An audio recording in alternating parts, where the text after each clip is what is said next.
Bueno, buenas tardes a todos y a todas. Les agradecemos nuevamente su participación en una nueva sesión de la Escuela de Formación de Formadores y Formadoras en Derechos Humanos, la centralidad de los derechos humanos en el proceso constituyente. En esta ocasión nos hemos reunido para conversar acerca del quinto módulo de esta escuela, que trató sobre el contenido de la Declaración de Derechos en la Constitución. Queremos agradecer la presencia.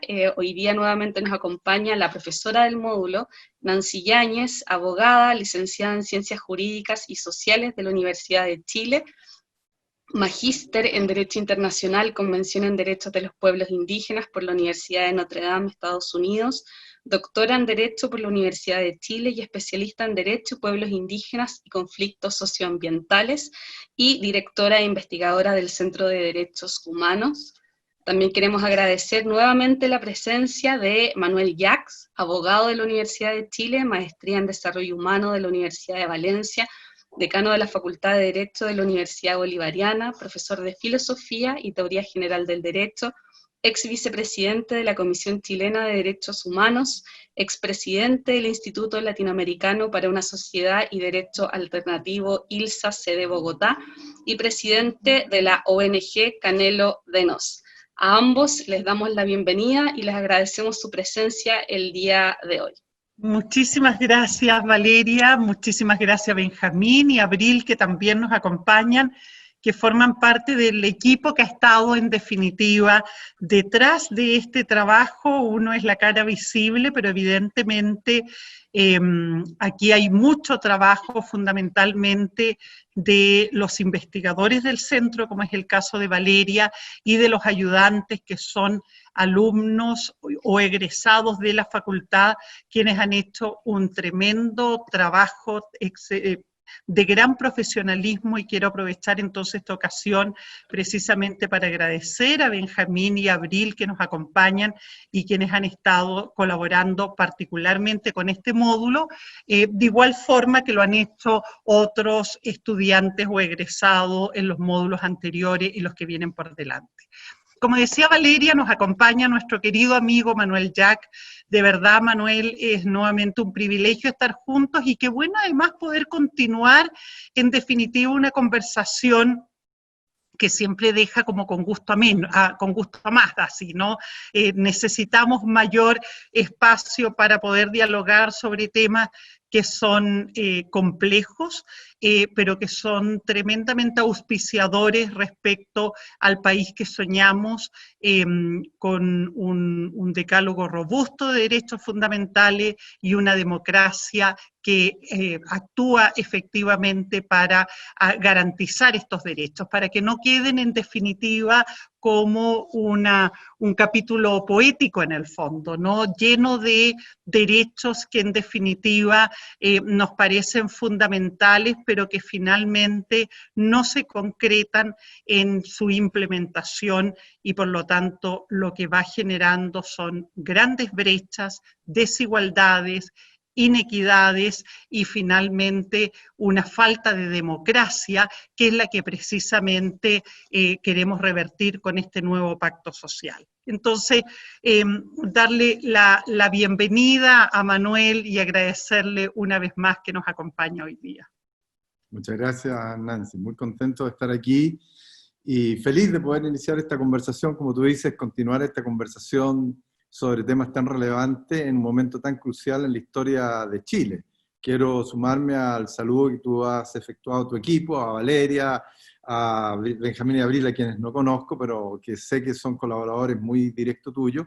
Y por cierto, un abrazo y un saludo muy grande a todos los que están escuchando esta conversación, que se enmarca dentro de una reflexión de lo que tú has señalado muy bien, cuál es el país que soñamos, cómo queremos soñarlo y cómo queremos imaginar un catálogo de derechos humanos utilizando los instrumentales internacionales y pensar un Chile democrático que efectivamente dé tranquilidad al pueblo de Chile, que manifieste su ejercicio soberano de una manera plena próximos tiempos que vienen, el plebiscito y posteriormente en la convención constitucional, que me imagino será la fórmula que se instalará para pensar este nuevo texto constitucional que nos regulará para ahora y las futuras generaciones.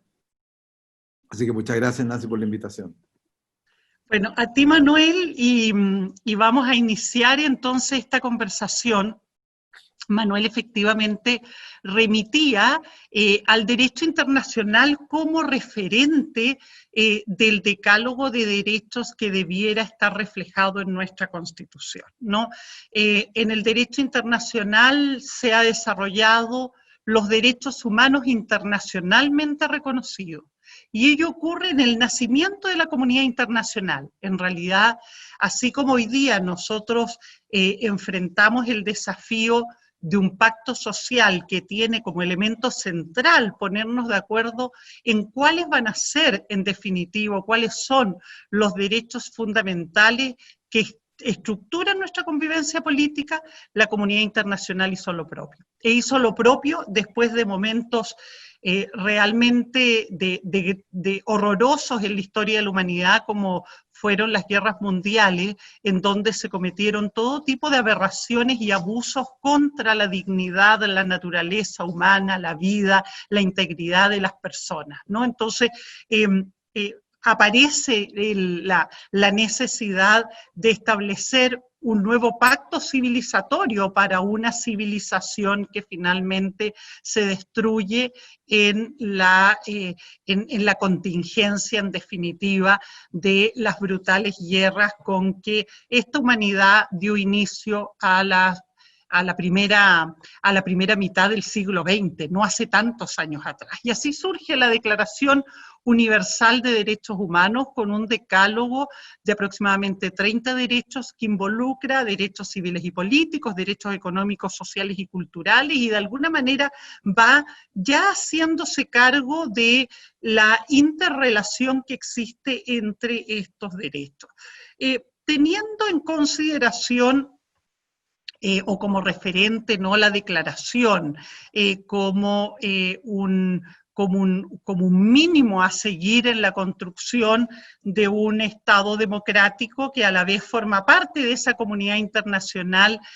Manuel, en tu opinión, ¿cuáles son en definitiva los derechos que debieran ser incorporados a nuestro texto constitucional y que hoy día no aparecen necesariamente en el artículo 19 o incluso aparecen de una manera en la cual uno podría poner en cuestión si más bien hay un reconocimiento efectivo de derechos o la instauración de privilegios para ciertos sectores de la población?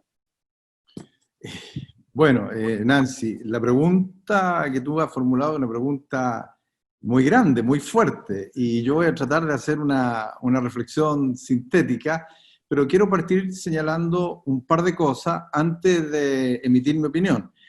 En primer lugar, decir que efectivamente, como tú señalas, después de la Segunda Guerra Mundial se instalan estos instrumentos, gran instrumento de la Declaración Universal de los Derechos Humanos, como muy bien lo planteas tú, como un nuevo pacto civilizatorio para una sociedad decente. O sea, lo que se trata de hacer es, a través de este instrumento internacional, es regular una sociedad que permita efectivamente avanzar a la humanidad frente a la barbarie, frente a las atrocidades que se ve en el mundo por los abusos que se cometieron y evitar que se sigan cometiendo. En ese sentido, lo que importa es qué pasó con el constitucionalismo mundial en relación a la Declaración Universal de los Derechos Humanos. Yo diría que en general, en el caso, centrémonos solamente en el caso, en el contexto latinoamericano, se ha gestado lo que se ha denominado el nuevo constitucionalismo latinoamericano. Y el nuevo constitucionalismo latinoamericano ha surgido precisamente inspirado o tomando muchos de los elementos que están instituidos en la regulación de la Declaración Universal de los Derechos Humanos. Uno podría decir, como punto de partida, el constitucionalismo latinoamericano, la constitución madre que va orientando este nuevo constitucionalismo es la Constitución colombiana del 91, de 1991.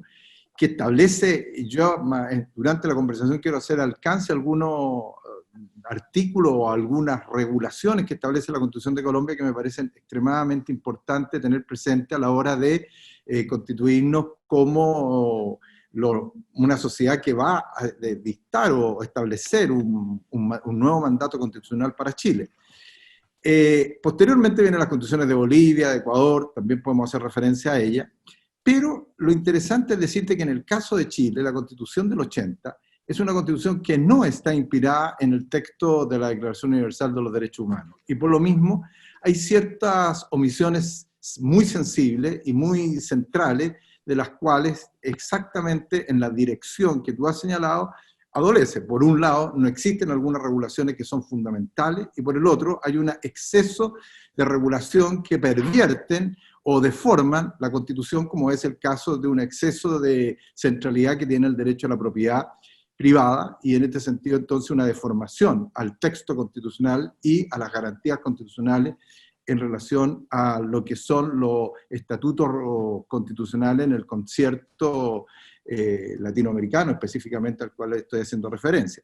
Si yo tuviera que pensar, y aquí hago una segunda reflexión, hay un debate, Nancy, a mí me gustaría que eso lo pudiéramos decir también.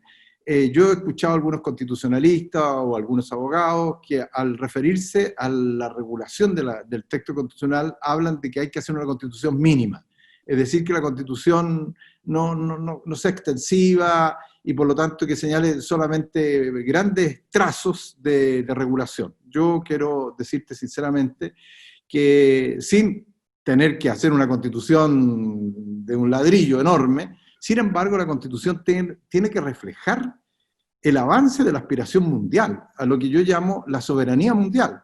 Lo que fue la Declaración Universal y luego los pactos internacionales, los pactos de derechos civiles y políticos, los pactos de derechos económicos, sociales y culturales, y las distintas arquitecturas regulatorias global en materia de derechos humanos, constituyen una constelación jurídica que es la expresión de la soberanía mundial. ¿En qué sentido? Que todos los países lo han concordado. La Declaración Universal es un acuerdo mundial, los pactos internacionales son acuerdos. Entonces nosotros tenemos que respetar el avance de esa soberanía mundial, porque esa soberanía mundial está instituida para prever y para garantizar sociedades de la decencia, sociedades que eviten a constituirse en sociedades del daño y sociedades del abuso.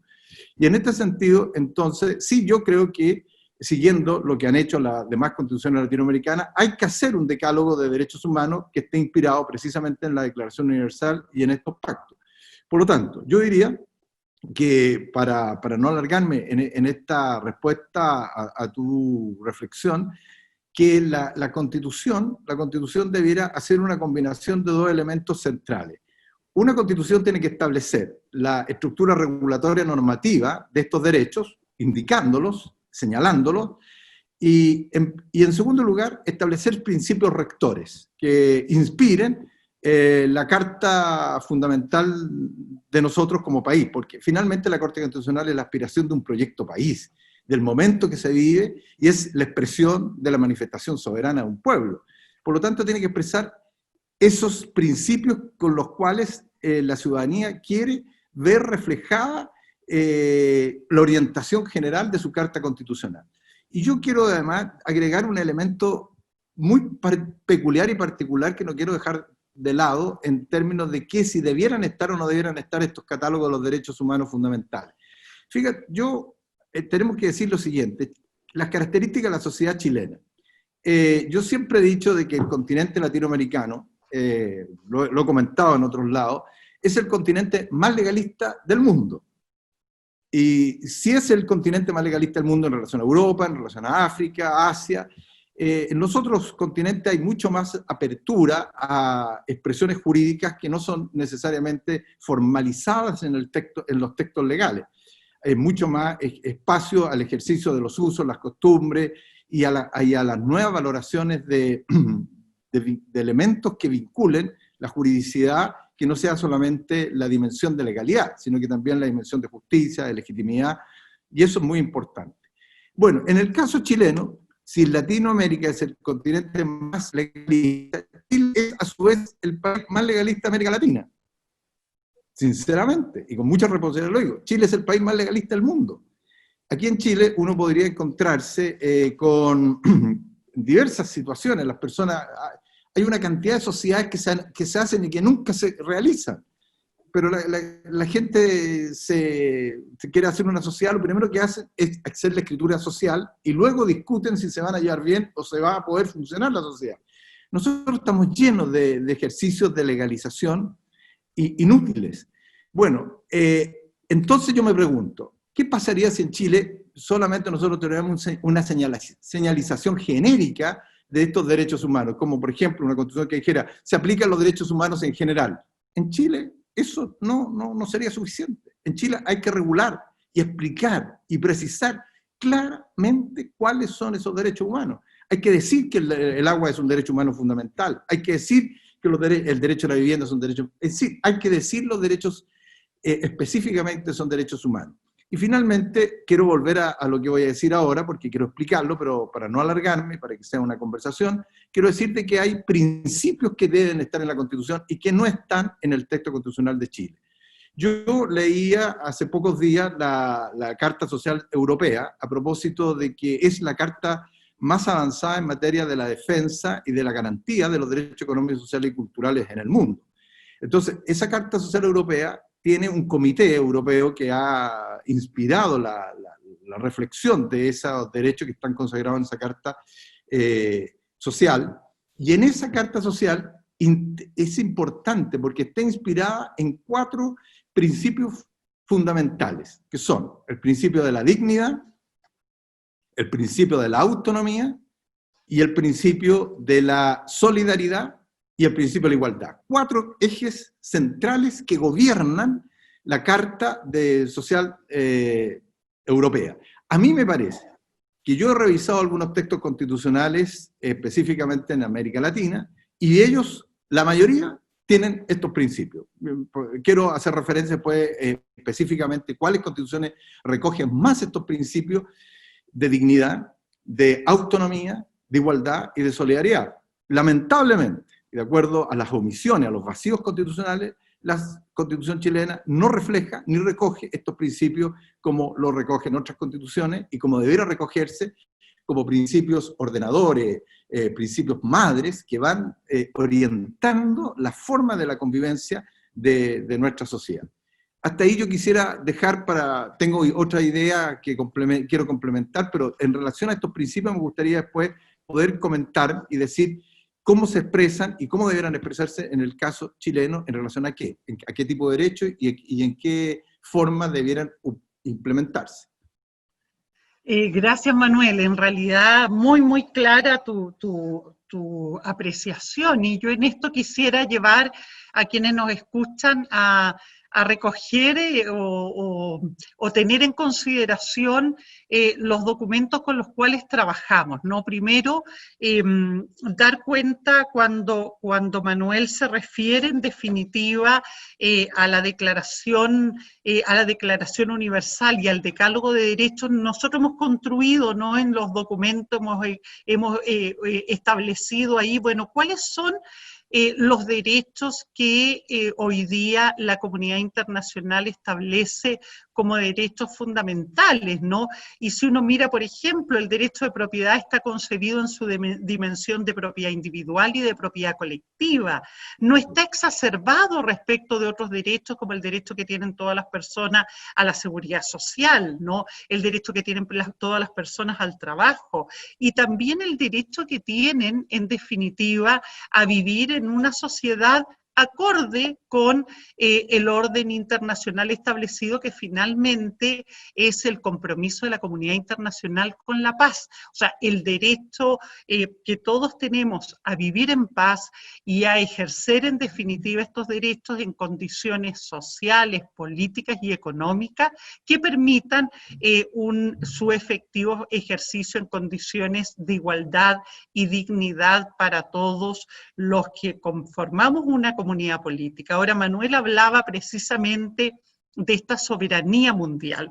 Y yo creo que esto es súper relevante, porque precisamente en los tiempos de los gobiernos dictatoriales y autoritarios teníamos, ¿no?, este principio de la supremacía nacional respecto a la demanda de soberanía internacional para el ejercicio y reconocimiento de derechos fundamentales. Se utilizaban paradigmas como la necesaria, que eran cuestiones de orden internos, aquellas que competen los derechos de las personas, y sin embargo yo diría que el gran cambio cambio de paradigmas después de los procesos dictatoriales en Latinoamérica se da precisamente cuando las constituciones en definitiva entienden que tanto el texto constitucional como las autoridades que ahí se establecen se encuentran subordinadas a esta soberanía en definitiva, se encuentran subordinadas a la soberanía internacional, pero se encuentran en realidad subordinadas a la soberanía que suponen los derechos fundamentales. Entonces, si nosotros miramos el artículo 5º, inciso 2 de la Constitución del 2005, es tal vez un atisbo en el cual la Constitución se acerca precisamente a esta noción de soberanía, en donde los derechos humanos constituyen un límite para la soberanía nacional, tanto para la soberanía constituida a través de las autoridades que conforman el poder político, como incluso para la soberanía constituyente, es decir, para el pueblo organizado que en ejercicio de su derecho soberano a deliberar respecto del pacto constituyente o de las normas jurídicas que van a regular la vida social, en definitiva, no puede desatender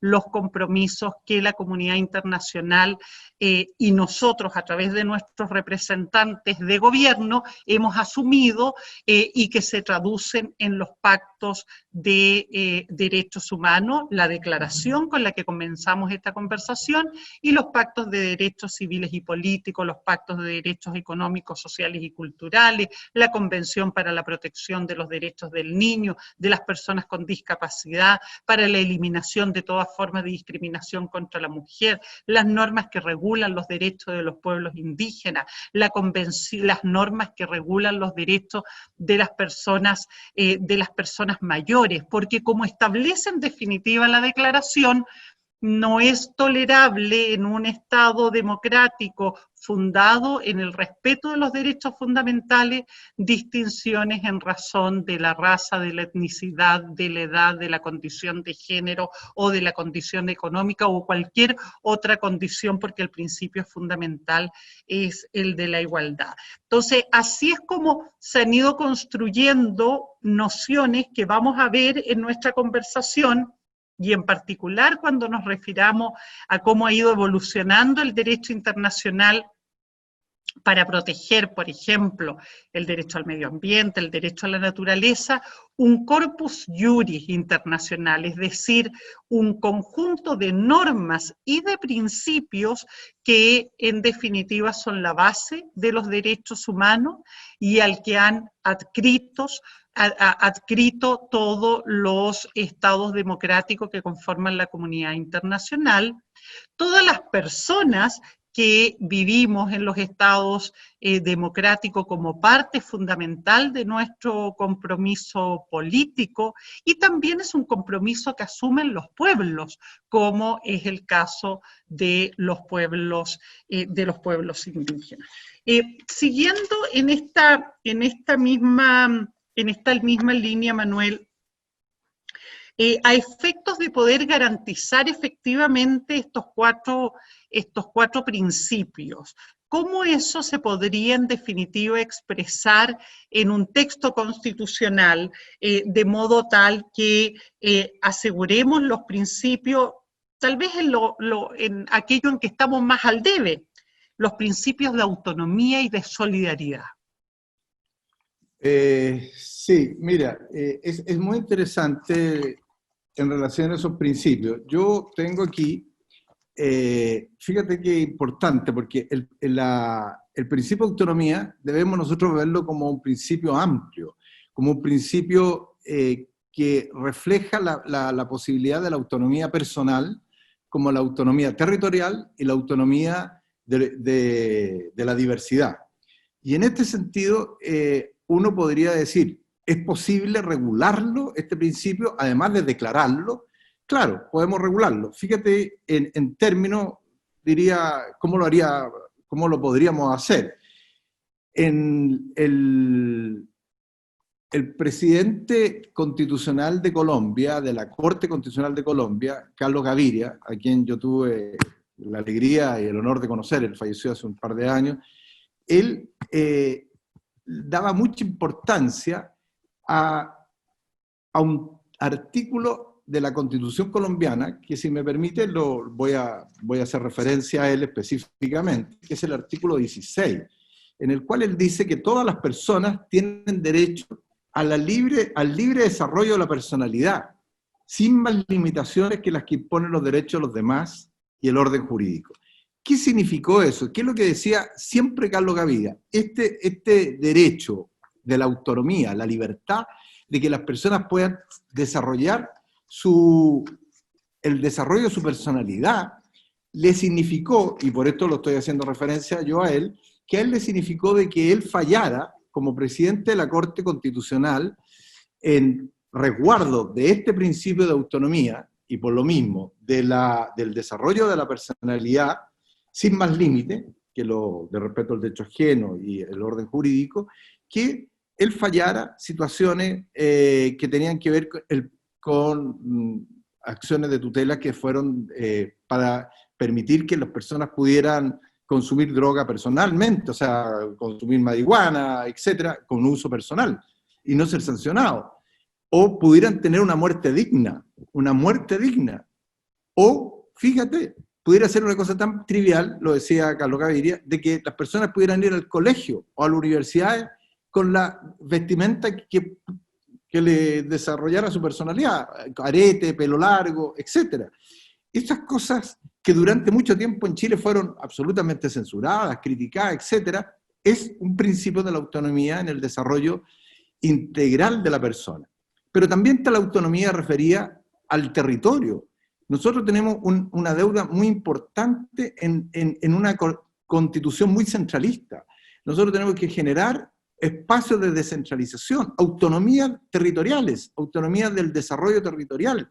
Bueno, ese es un principio, el principio de la autonomía hay que desarrollarlo en su magnitud, y por eso es tan importante, y por eso la Carta Social Europea lo señala, porque la autonomía significa que las regiones tienen que tener autonomía de recursos, y tiene que darse la posibilidad de que puedan gobernar y regir su propio destino autónomamente como un desarrollo local o un desarrollo regional.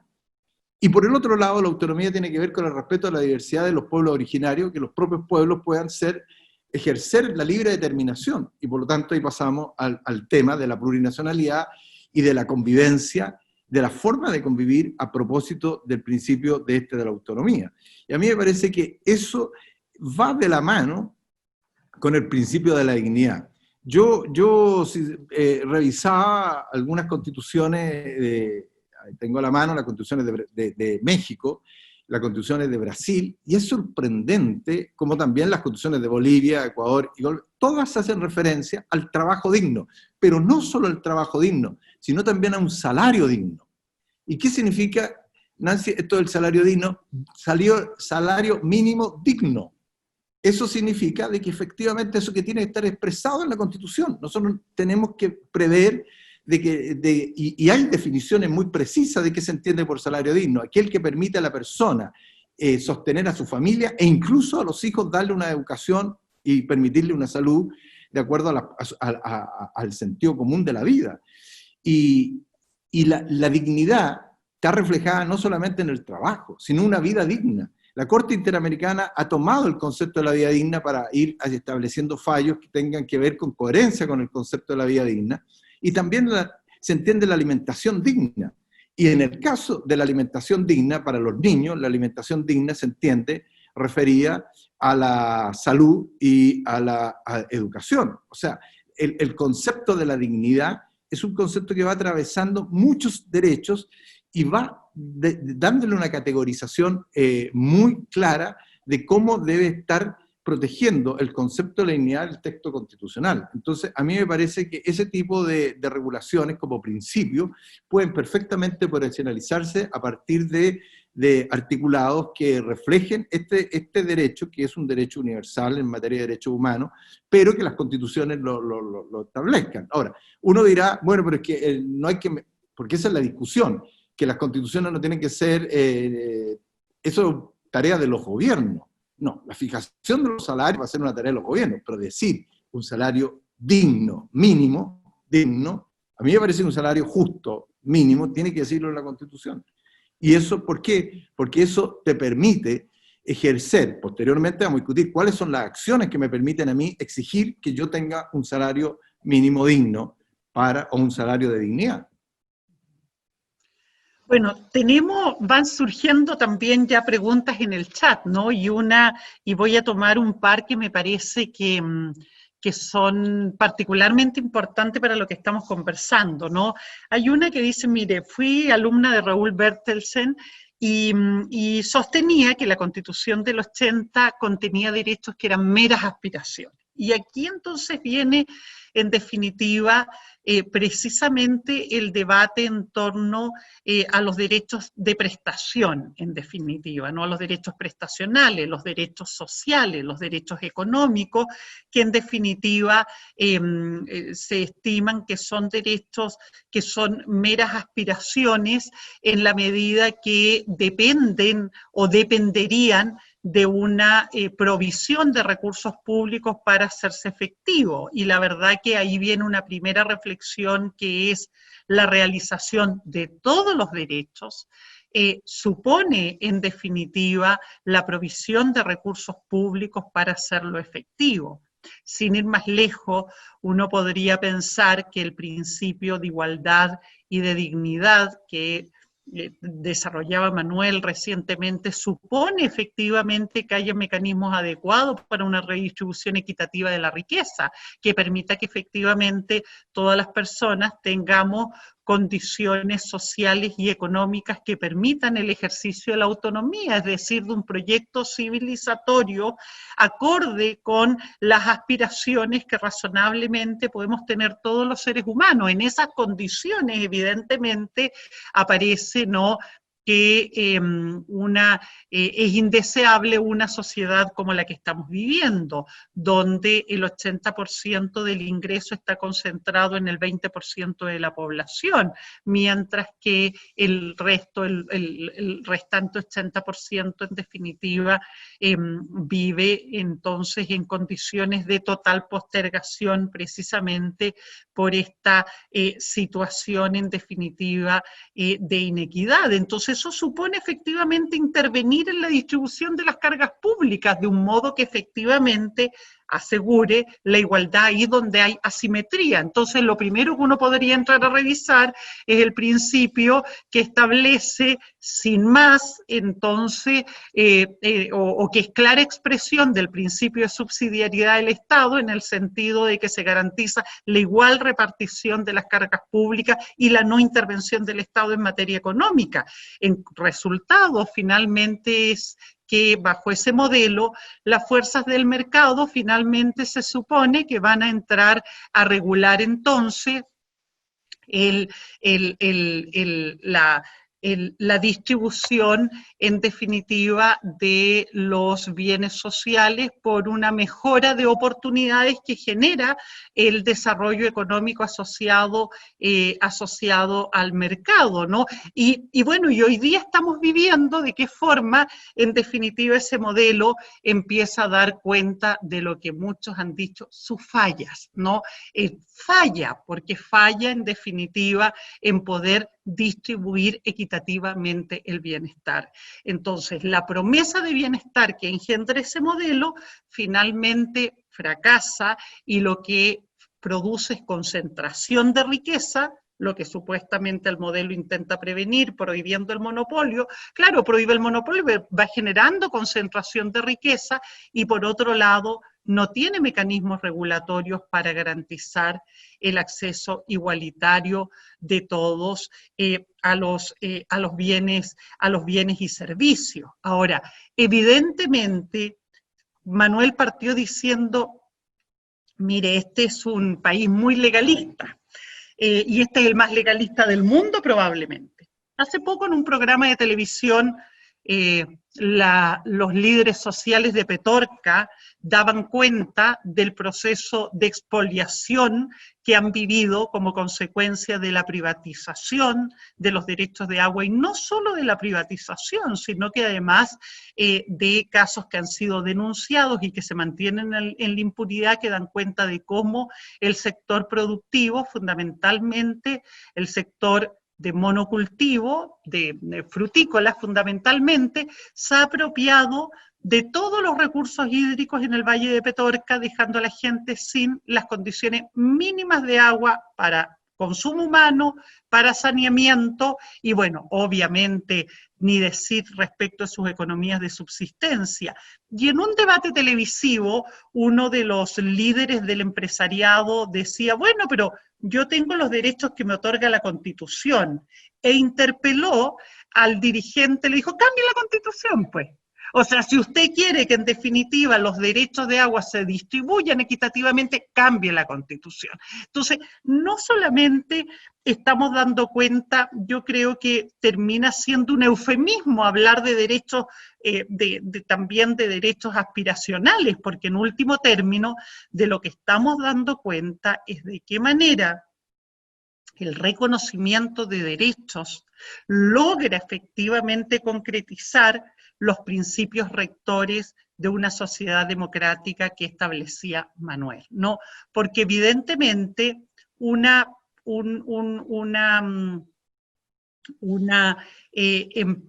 el monopolio del agua por determinados sectores productivos genera concentración de riqueza. La privación de un recurso esencial para el desarrollo de las economías de subsistencia campesina produce migración de la población a las zonas urbanas, y en las zonas urbanas va generando, entonces, va aumentando los sectores carenciados. Entonces, aquí hay evidentemente una cuestión estructural que supone garantizar, en definitiva, los derechos. Ahora, la gran cuestión es, si tengo los derechos, ¿cómo los hago efectivos? ¿No? ¿De qué manera, en definitiva, un nuevo texto constitucional además asegura el que si se reconoce el derecho al trabajo y al salario digno, efectivamente todas las personas puedan efectivamente acceder al trabajo en esas condiciones y puedan tener mecanismos para reclamar cuando esos derechos le han sido vulnerados? ¿Y cuáles serían esos mecanismos? Entonces eso nos lleva a hablar de con qué recurso, en definitiva, cómo yo incido, pero no solo en el ámbito judicial, sino que en el ámbito de toda la estructura, en definitiva, de gobierno de la Constitución.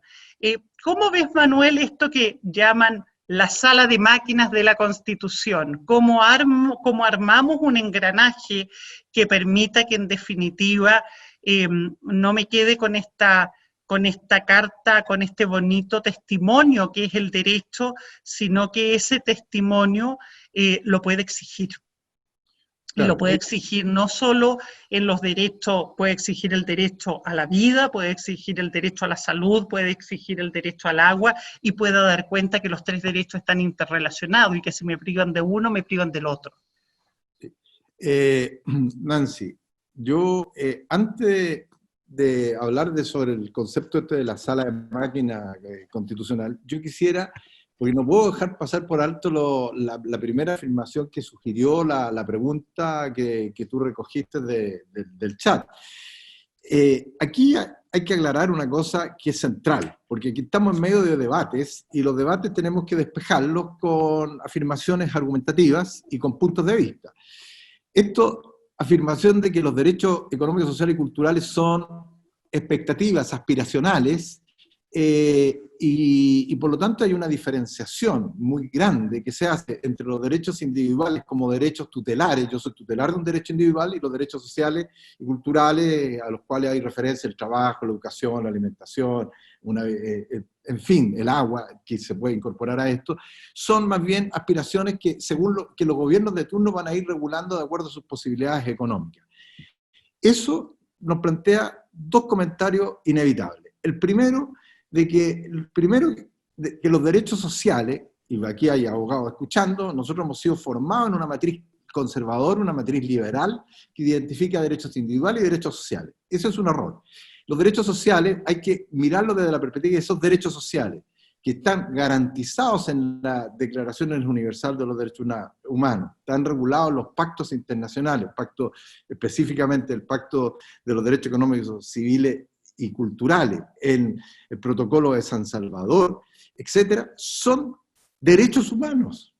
Son derechos sociales. Yo no voy a discutir que sean derechos sociales, pero son derechos humanos. ¿Cuál es la diferencia central? La diferencia central es de que si yo los considero solo como derechos sociales y no como derechos humanos, yo no puedo recurrir a su exigibilidad ni a su justiciabilidad. En cambio, los derechos, si esos derechos sociales los veo como derechos humanos y los incorporo al texto constitucional como derechos humanos, yo puedo recurrir por la vía de la protección y de la justiciabilidad y de la exigibilidad. Y eso es lo que se han hecho en otros países y es lo que hace el nuevo constitucionalismo.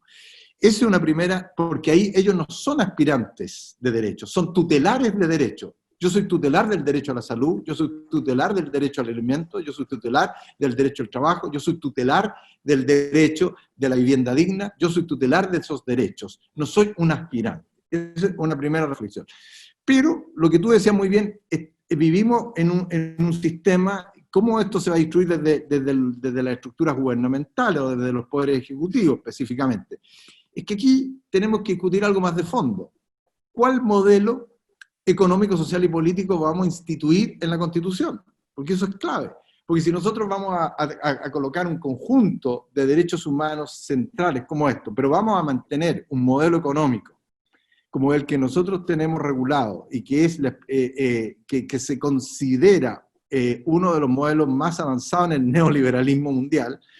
¿Por qué? Porque reduce al Estado, porque nosotros tenemos que inmediatamente discutir el concepto de Estado. Y un Estado mínimo, como el que regula la Constitución a partir del artículo 19, el número 21, precisamente un Estado subsidiario, un Estado mínimo, que solamente cumple la tarea de proteger los derechos en el caso de que el sector privado no lo haga y que lo público se mira como algo negativo porque se ha privatizado el modelo. En ese sentido, inevitablemente las posibilidades son muy difíciles. Entonces, aquí hay que cambiar la lógica también del diseño del Estado que se tiene. Porque, efectivamente, para nosotros una contrapartida, nosotros necesitamos un Estado fuerte, un Estado protector, un Estado que defienda los derechos y que garantice esos derechos, un Estado que se preocupe efectivamente de que la sociedad pueda satisfacer esos derechos dentro del marco de estas dignidades que nosotros estamos hablando. Y en ese sentido, inevitablemente es un Estado defensor, no solamente de los seres humanos, sino también de la naturaleza. Nosotros no podemos tener un Estado en el cual esté al servicio del mercado. Porque si nosotros hablamos aquí de tres grandes principios que gobiernan la sociedad, es el principio del Estado, el principio del mercado y el principio de la comunidad. Lo que pasa, desgraciadamente, uno tendría que decir, no podemos negar los principios, nadie puede negar que el mercado existe, eso sería un error, nadie puede negar que el Estado existe, y nadie puede negar que la comunidad, la ciudadanía, colectivamente, existe. La pregunta es cómo se estructuran, se organizan estos principios. Si el principio del mercado gobierna al Estado y lo deja en una situación mínima y excluye a la comunidad de la participación y de ser parte en las decisiones, inevitablemente nos encontramos con lo que está pasando en Chile y nos encontramos con lo que pasa en el texto constitucional. Que, dicho de otro modo, el mercado está absolutamente protegido en el texto constitucional a partir no solamente del derecho de propiedad, sino de muchos otros elementos, esto mismo que estamos hablando, la omisión al derecho a la naturaleza, la omisión al derecho al agua, etc. Y por el otro lado, un Estado que expresamente la Constitución lo reduce al mínimo. Y una comunidad que la invisibiliza la Constitución. Porque el derecho a la participación, como un gran ejercicio de la soberanía social, no está presente. Aquí hay una soberanía mínima política que es el derecho de votar, pero en la Constitución, y yo quisiera referirme a eso, la Constitución chilena es la única Constitución que no tiene una referencia normativa a los procesos de participación, no solamente al derecho a la participación, sino que a sistemas de participación social. Y en ese sentido, inevitablemente la decisión autónoma, soberana del pueblo, está excluida.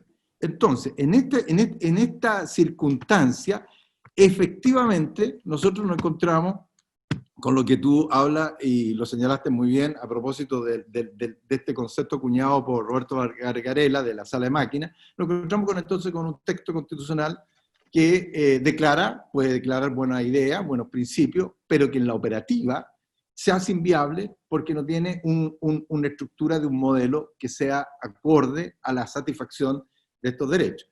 Entonces, desde ese punto de vista, yo creo que nosotros tenemos que establecer cómo protegemos esos derechos. Primero, se me ocurren varias ideas. Primero, un mecanismo de participación activa de la ciudadanía.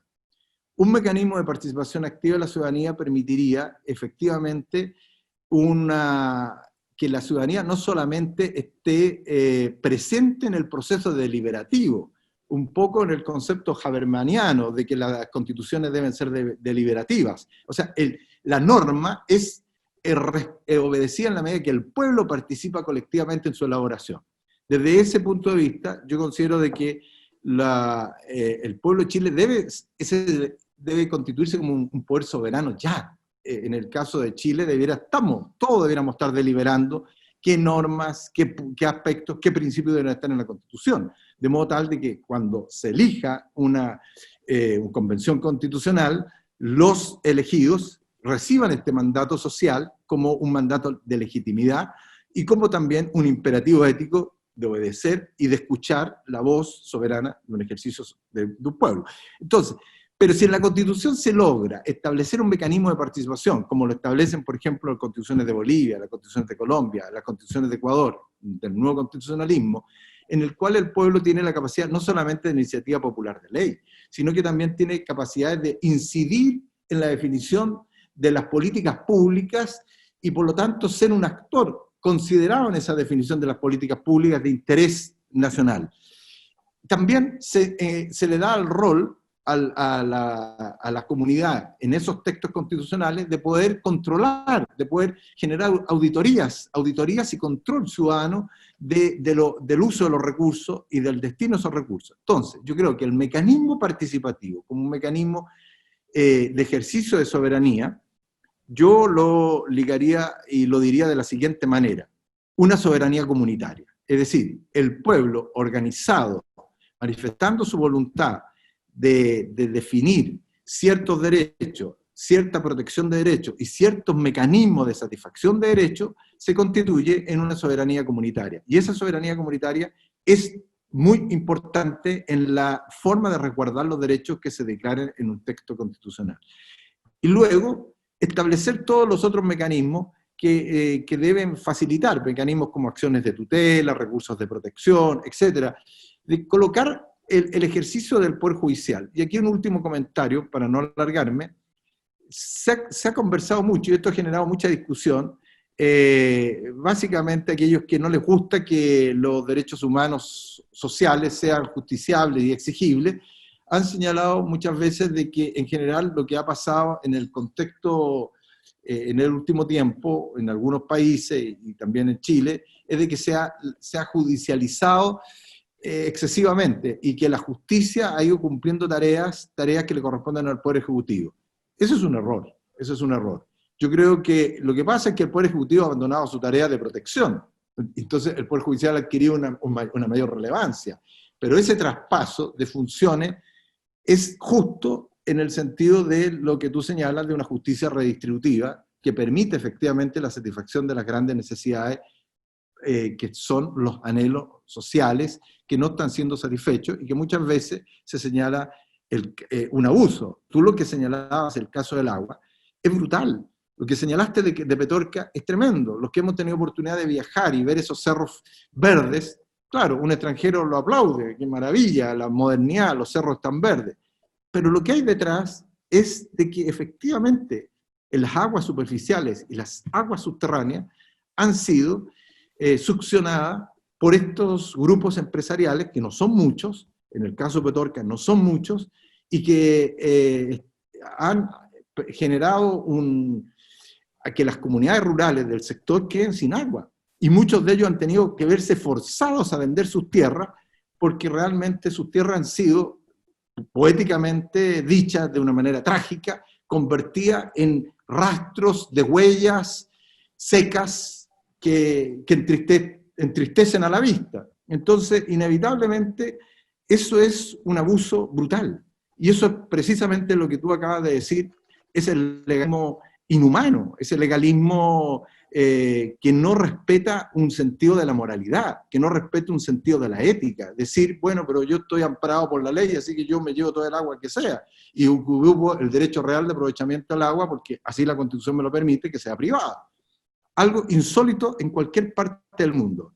Yo he estado en muchas partes, y cuando he comentado que el agua es privada, y en el caso de Petorca ocurre esto, quedan impactados. Y en esto yo tengo que decir que y aquí ejerce también una presión internacional que es muy válida, porque Dinamarca, Alemania y otros países no compran las paltas que se producen en ese sector, precisamente como una solidaridad y ahí opera un principio de solidaridad internacional a los comunitarios, o sea, a los comuneros.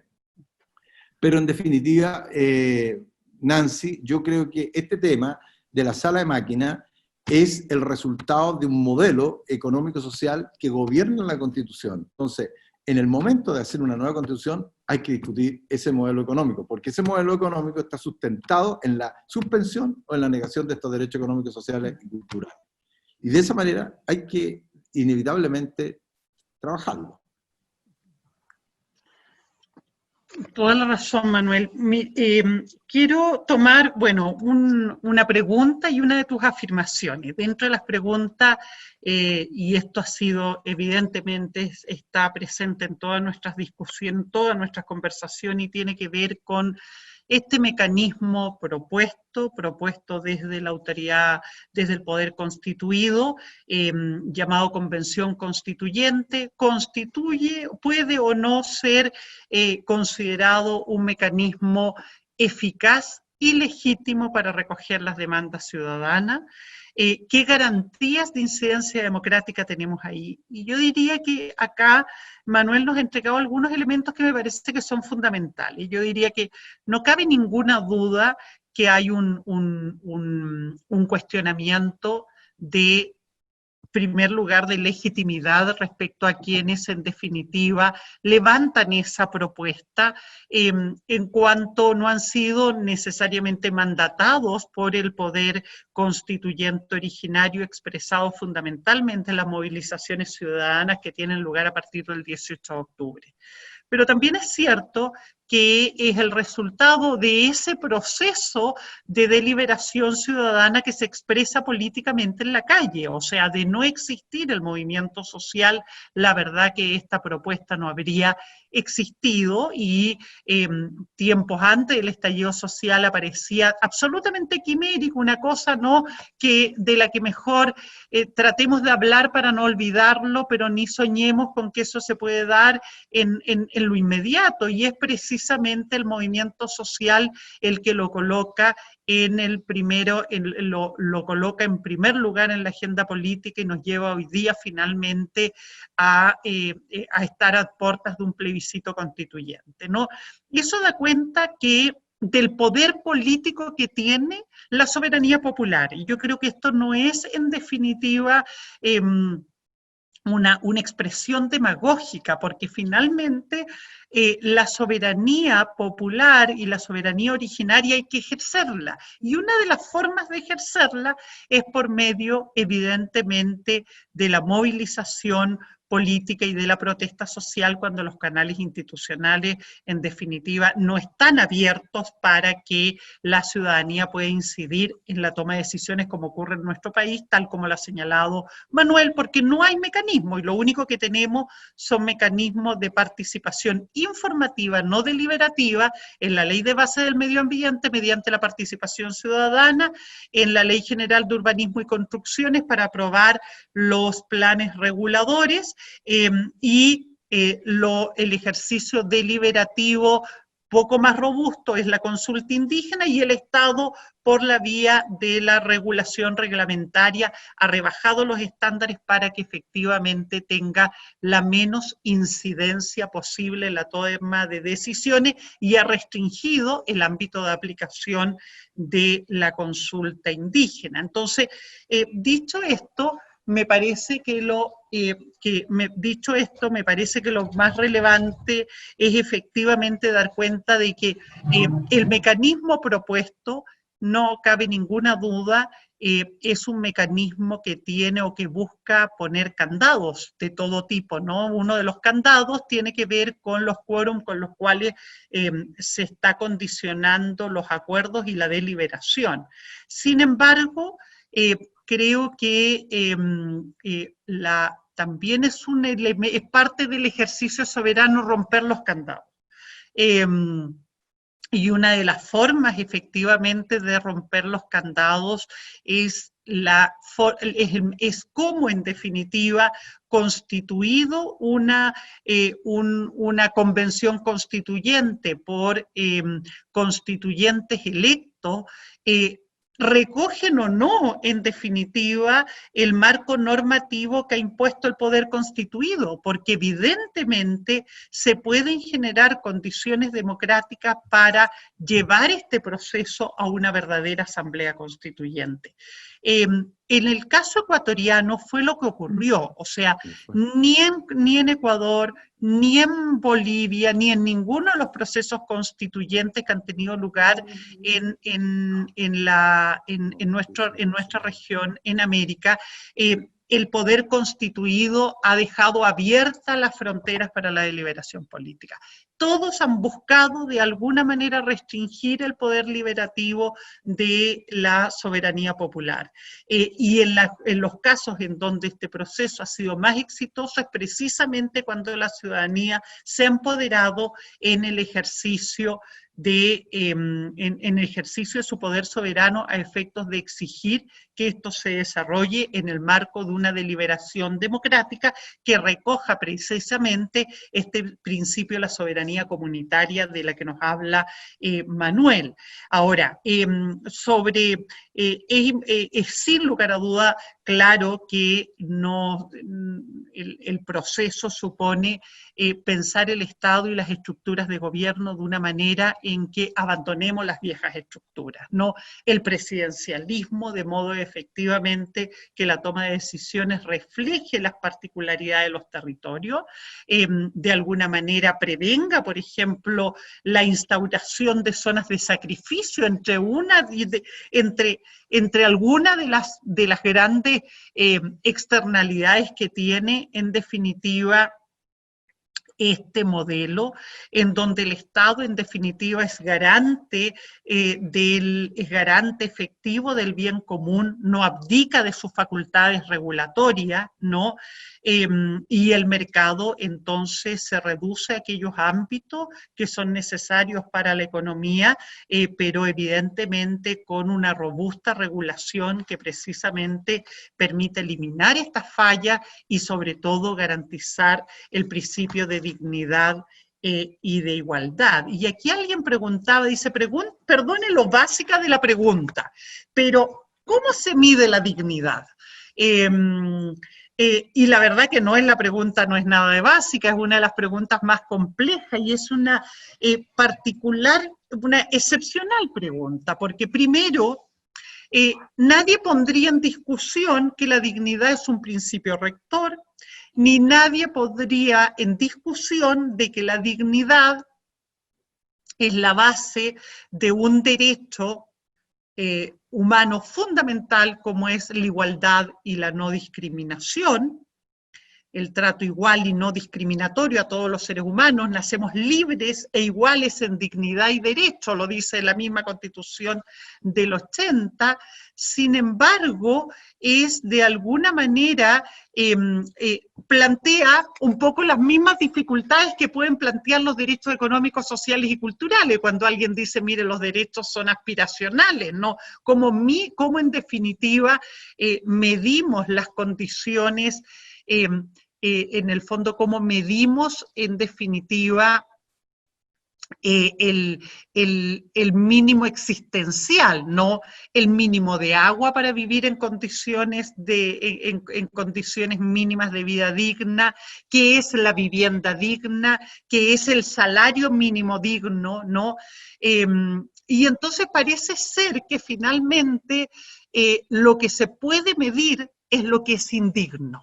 O sea, lo que no podemos, en definitiva, lo que impone en definitiva al Estado es una obligación de garantía que le impide en definitiva, o que lo hace responsable de que en su comunidad política haya gente que vive en condiciones de indignidad, que vive en condiciones de esclavitud, que vive en condiciones de pobreza, en las cuales no tiene acceso a los mínimos existenciales para garantizar entonces aquello que nos hace a todos los seres humanos iguales en dignidad y derechos.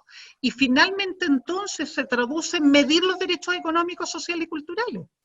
Porque solo en la medida en que nosotros podemos garantizar, y para eso tenemos además, cuando la encuesta CACEN, por ejemplo, ¿no? Cuando la encuesta CACEN establece que las personas que provienen cuyo origen étnico pertenece a un pueblo indígena, de lo que da cuenta fundamentalmente su apellido, no su fenotipo, porque finalmente el mestizaje de nuestro país discrimina finalmente en función del apellido. Una persona en las mismas condiciones de calificación y particularmente en el estamento profesional, por el solo hecho de pertenecer a un pueblo indígena, recibe 40% menos de salario de una persona que ostenta un apellido que hace presumir que tiene mayor incidencia o mayores redes que garantizan en definitiva su posición de poder en nuestra comunidad, en nuestra sociedad, en nuestra comunidad. Evidentemente ahí hay un acto discriminatorio que atenta contra la dignidad de la persona, porque entiende que esa persona es en definitiva indigna de la igualdad de trato, ¿no? En realidad, la cuestión es porosa, pero tiene como parámetro la decencia, que es una palabra que ha usado regularmente Manuel. O sea, ¿qué es lo ético, qué es lo digno en una sociedad democrática? Y por lo tanto se establece, ¿no?, una medida que da cuenta que los elementos conexos como la desigualdad de acceso, la discriminación, la pobreza, ¿no?, la exclusión, constituyen sin lugar a duda parámetros de trato indigno y degradante, y por lo tanto un incumplimiento de la obligación de garantía de la dignidad y de la igualdad de trato. Ahora, me parece que en ese ámbito es fundamental cómo en definitiva uno va visibilizando estas situaciones. No cabe ninguna duda que hay una obligación de garantía de parte del Estado, pero hay un mecanismo fundamental de auditoría social y política por parte de la ciudadanía. Sin esos mecanismos no hay ni una posibilidad, en definitiva, que este sistema garantice los derechos como sería nuestra aspiración, ¿no? Por lo pronto, uno dice, uno de los puntos que se pone normalmente en discusión es que el establecimiento de los derechos económicos y sociales, en la medida que presiona sobre las arcas fiscales y obliga a invertir recursos públicos, debería ser legitimado por medio del órgano democrático por excelencia, que es en definitiva el Parlamento, y que en definitiva debería ser el Parlamento la instancia que en definitiva establece cuál es la forma más equitativa de distribución de los recursos en una sociedad democrática. Pero si el Parlamento no responde o no tiene una estructura realmente democrática y es expresión del poder hegemónico de la oligarquía o del poder hegemónico de los partidos políticos y no hay otras formas de organización social representada. Por lo pronto no están representadas las minorías o no están representadas adecuadamente las mayorías, como es el caso fundamentalmente de las mujeres, ¿no? Por eso hay un elemento muy relevante hoy día en que la Convención Constituyente tenga una conformación paritaria. Pero si los pueblos indígenas no están representados en el Parlamento, por cierto que esa deliberación no es una deliberación que en definitiva responda a las bases, responda, ¿no?, a las exigencias democráticas que legitimen una decisión sobre que asegure, ¿no?, las condiciones de igualdad y de no discriminación, y tiende a perpetuar condiciones discriminatorias como las que acabamos de señalar. O sea, cuando les cuesta Caset dice, mire, si usted es indígena le vamos a pagar 40% menos por el solo hecho de ser indígena, finalmente yo lo que estoy haciendo es discriminando y castigándolo a usted precisamente por su marginalidad en el ejercicio del poder político, económico, social y cultural en este país, ¿no? Entonces, evidentemente, yo creo que ahí tenemos un punto que es fundamental. La hora avanza a pasos agigantados y no podemos dejar de hacernos cargo de una pregunta que ha sido central en el foro. La pregunta central del foro ha sido la consagración de los derechos de la naturaleza. Nuestra Constitución se caracteriza porque ha concebido los elementos de la naturaleza, y particularmente elementos esenciales de la naturaleza, como es el caso del agua, pero también los llamados,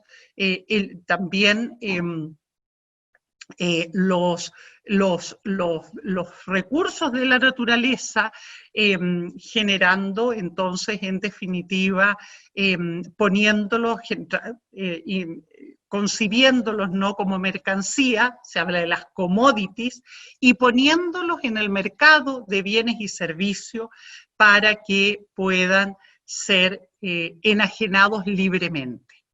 La apuesta de este modelo es que, en definitiva, la eficiencia en la asignación de estos recursos va a ser precisamente porque se transan en el mercado y van a ser utilizados por aquel que está dispuesto a pagar más por el producto, está dispuesto a pagar más por la mercancía, está dispuesto finalmente a levantar un proyecto productivo que, en función de la envergadura del mismo, va a producir desarrollo económico y bienestar. El resultado de esto es la depredación de nuestro ecosistema, la distribución desigual de las cargas ambientales, porque evidentemente quienes habitan en estos territorios se ven tremendamente más perjudicados que aquellos que no habitan los territorios, en particular los que viven en el centro político y que consumen gran parte de los ingresos del país, específicamente la región metropolitana. Y finalmente, no solamente hay un impacto en los territorios, ¿no?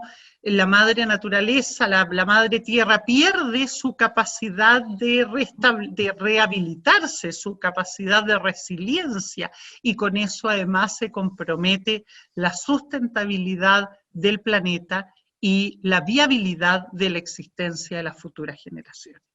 Esto ha llevado a que las constituciones, los procesos constituyentes en Latinoamérica, particularmente la Constitución de Ecuador, reconozca el 2009 los derechos de la naturaleza, establezca la naturaleza como sujeto de derecho.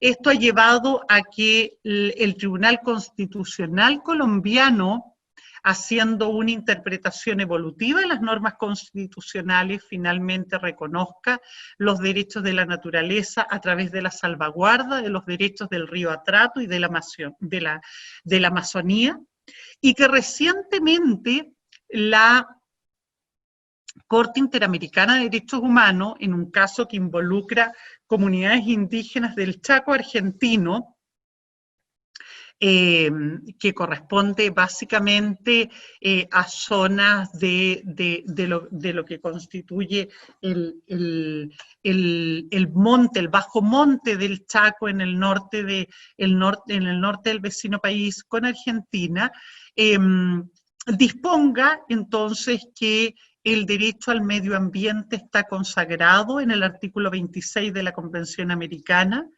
y en una relación, en una interpretación armónica con la declaración de la carta, perdón, de la Organización de Estados Americanos, determine que la protección de la naturaleza y de los elementos que la componen constituye un derecho garantizado en la Convención, que se funda en la obligación que han contraído los Estados americanos con el desarrollo integral de los pueblos.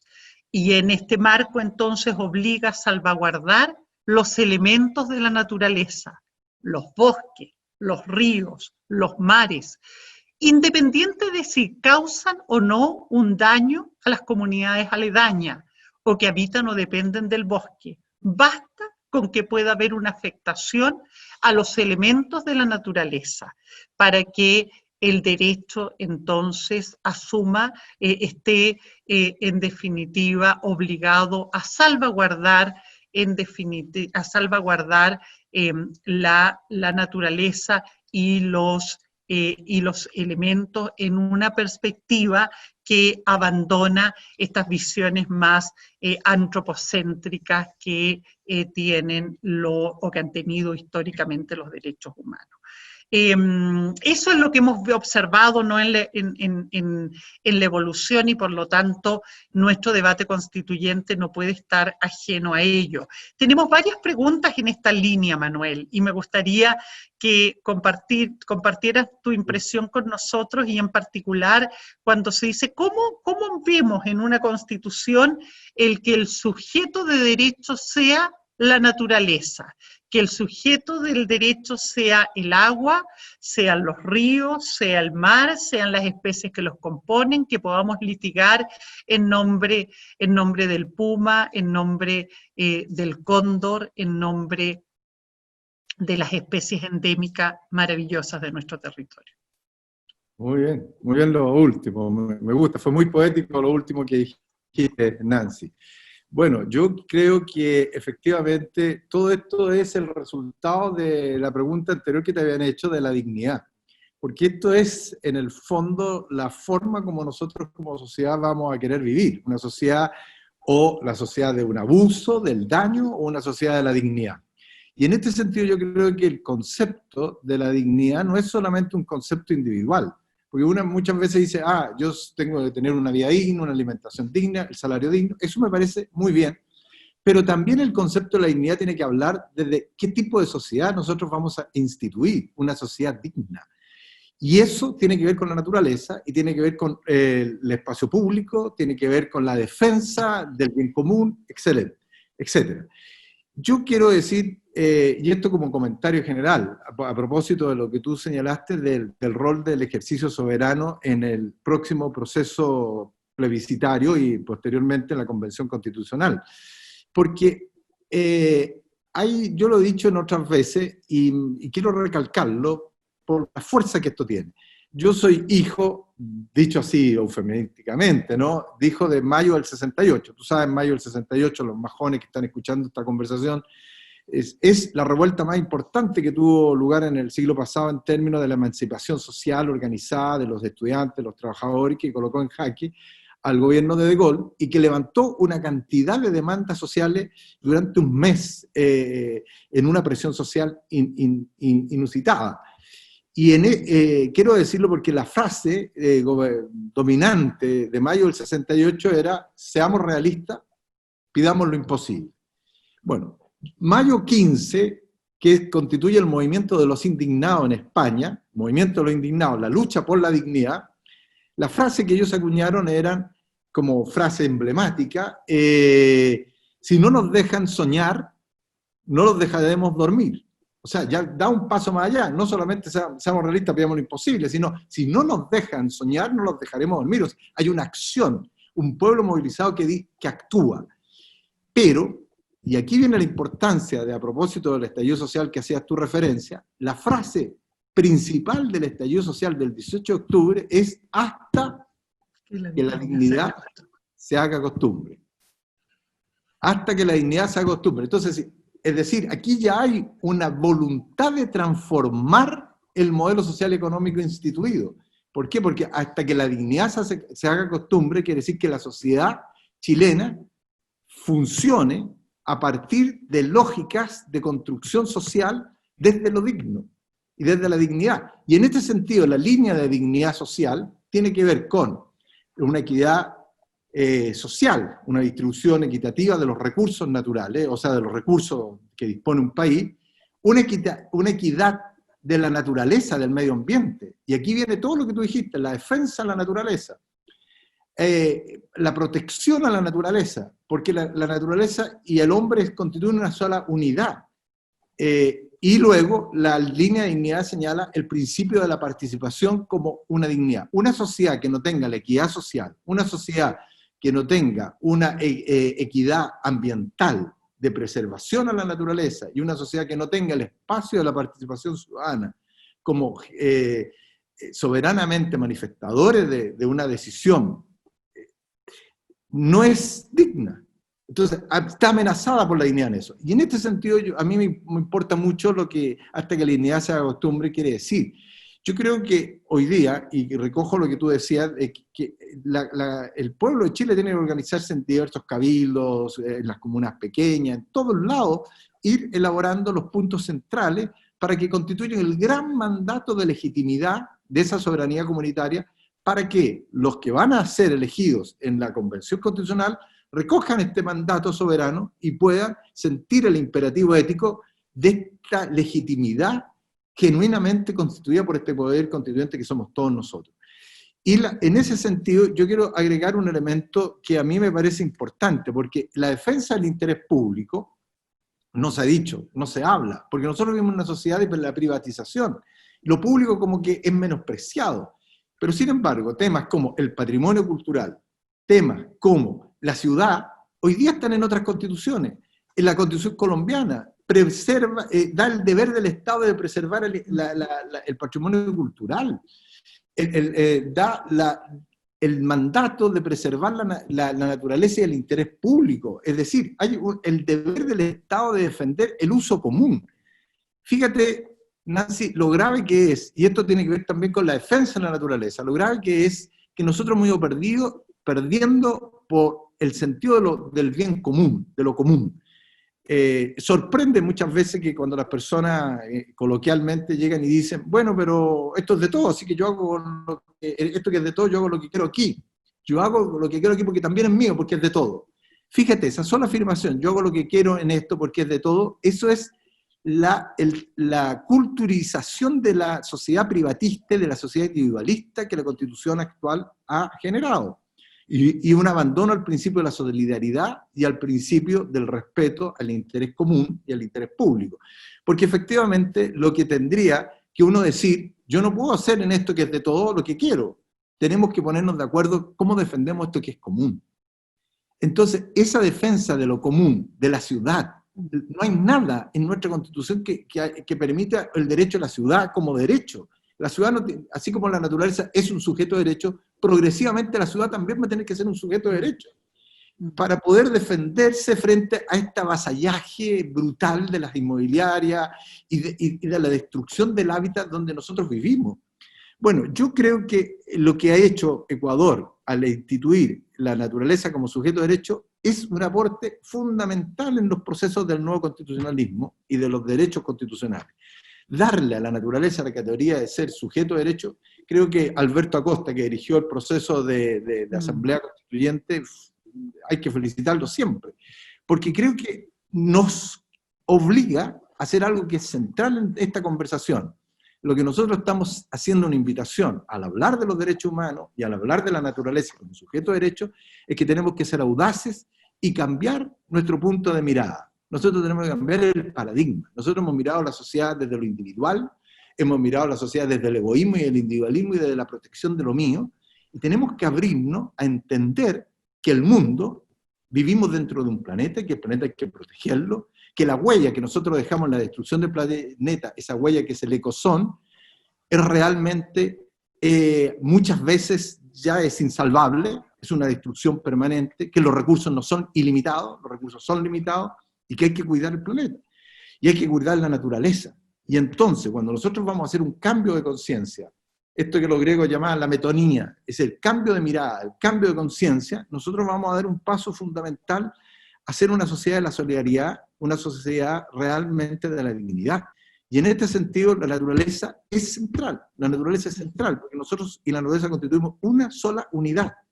Y en esto rompe este pensamiento fragmentado, que nosotros también hemos sido formados en el pensamiento lineal fragmentado, así las cosas son separadas. No, hay que mirarlas de una perspectiva holística, y una perspectiva integral, y una perspectiva compleja. Hay que ir generando en las nuevas generaciones este pensamiento complejo, porque finalmente la defensa de la naturaleza alude a un principio superior, que es el principio de la solidaridad intergeneracional, porque nosotros tenemos que ser responsables de nosotros, para nosotros, pero también por las futuras generaciones. Y en este sentido la defensa de la naturaleza, la protección de la naturaleza es fundamental. Yo creo que se pueden hacer muchas cosas, hay que regular. En Chile yo estoy convencido de que hay que establecer normas muy precisas, sancionar como delito a aquellos que abusan y destruyen y depredan la naturaleza. Eso es una situación delictiva, hay que regularlo como una situación delictiva, un ecocidio, hay que regularlo. Hay que impedir los monopolios. México estableció en su constitución la prohibición de los monopolios. En Chile nosotros tenemos que tener en la constitución la prohibición monopólica. Quien quiere que sea que destruya y que se concentre la riqueza, la destrucción del planeta, comete un atentado o una violación flagrante de un derecho, y por lo tanto es responsable de un delito. Y esos delitos hay que irlos tipificando, una nueva tipificación de delito público. Y yo creo que en ese sentido nosotros iremos dando pasos sustantivos a ser realmente una sociedad de la dignidad, y una sociedad que se levanta frente al abuso, y una sociedad que se levanta en defensa de los seres humanos, por la protección de los derechos humanos, y se levanta en defensa de la naturaleza, en protección a la naturaleza y también a los seres humanos, que somos parte con la naturaleza de uno solo. Y en eso, a la protección de todos los seres vivos que habitan en la naturaleza.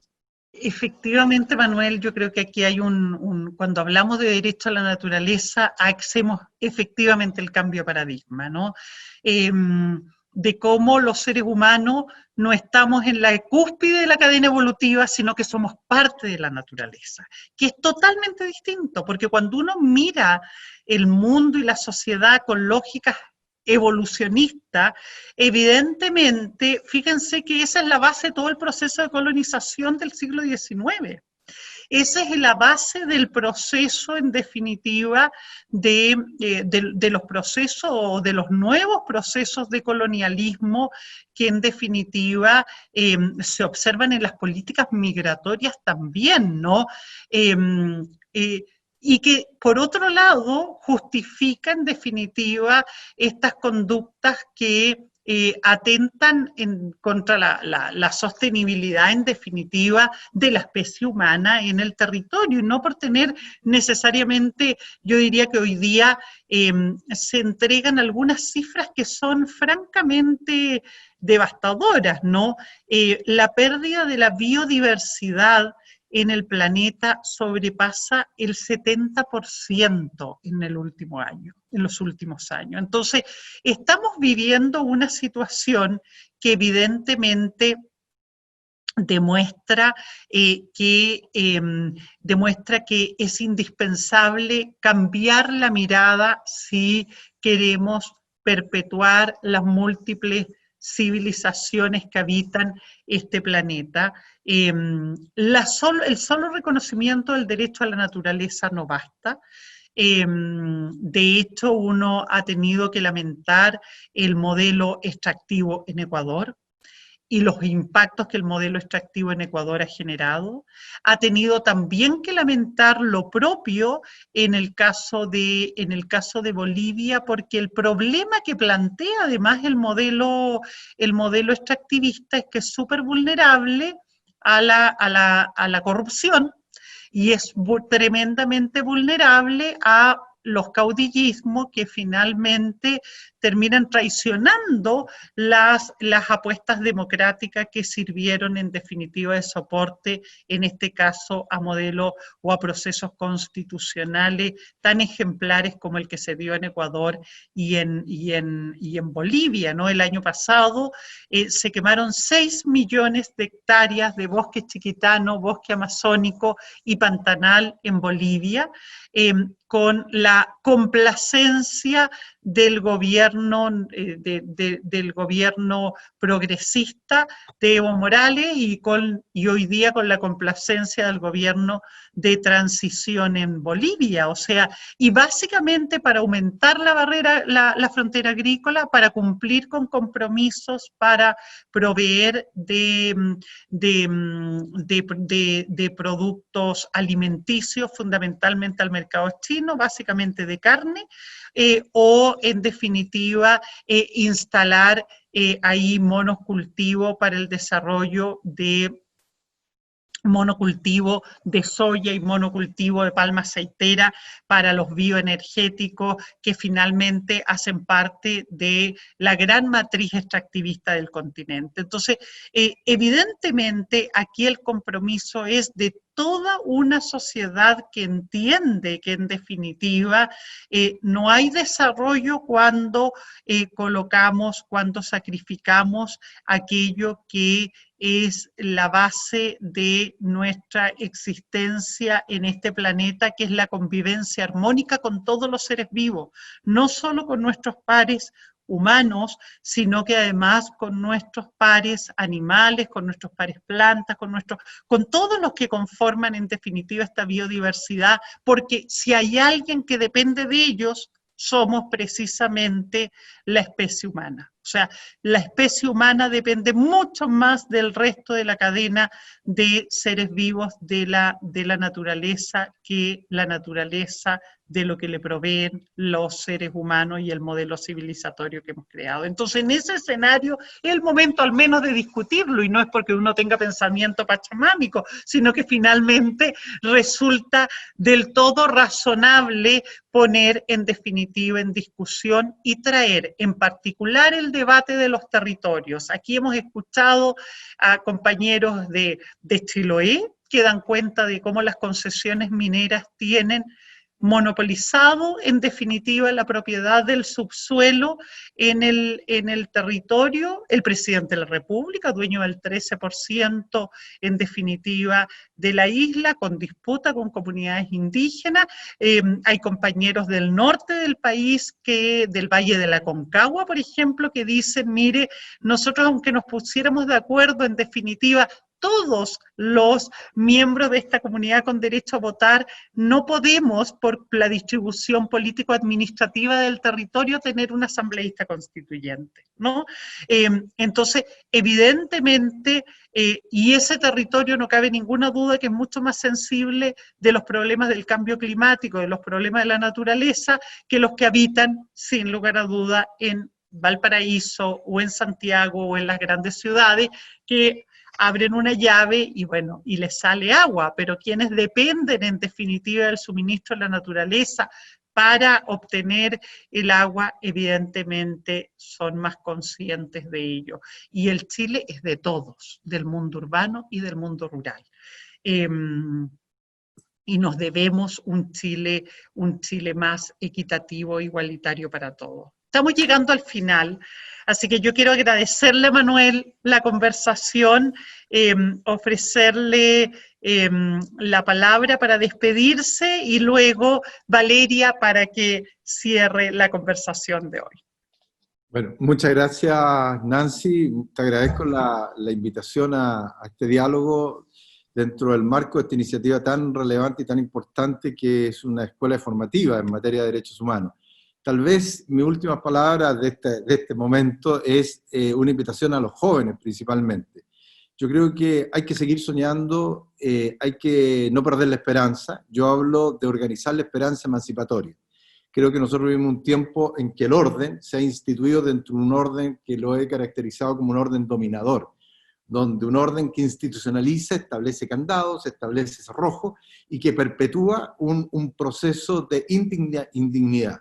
Yo creo que tenemos que organizar, y principalmente los jóvenes, permanentemente en un trabajo que va a durar por mucho tiempo, y que va a durar durante todo el tiempo que sea el próximo año la Convención Constitucional, para que efectivamente surja la voz de en la organización emancipada, para poder levantar una voz ciudadana que reaccione frente a la ofensa de un sistema que provoca un daño y que, por cierto, conculca derechos y que genera una obligación ciudadana de instalar un imperativo ético, un rechazo ético al sistema y un imperativo ético para que los futuros constituyentes puedan realmente recoger este debate que entre todos nosotros podemos organizar para poder decir cuáles son esos derechos esenciales, fundamentales, que deben estar en la Constitución, y cuál es el modelo social, político y económico que debe estar en la Constitución para tener una sociedad digna, una sociedad de la decencia, una sociedad que enorgullezca dejarle a la futura generación. Muchas gracias, Nancy. Un aplauso a ti por todo este trabajo que tú has hecho. Bueno, queremos agradecer nuevamente a la profesora Nancy, al profesor Manuel, a los ayudantes del Centro de Derechos Humanos, Benjamín y Abril, y a todos los y las participantes de esta escuela de formación por haber participado un día más en estas sesiones de conversación y respuesta a dudas. Los dejamos desde ya invitados. Esta semana vamos a tener 2 sesiones. La próxima sesión va a ser el día viernes con la profesora Liliana Galdames, para conversar los temas del módulo 6, que ya se encuentra a disposición de ustedes en la plataforma de U Abierta. Así que los dejamos invitados a revisar los contenidos y a participar el viernes. Y muchas gracias nuevamente a todos ustedes también por siempre ser tan participativos con sus opiniones y también con sus preguntas en el foro y a través del chat. Que tengan unas buenas tardes y buenas noches. Gracias, que estén muy bien. Chao, muchísimas gracias.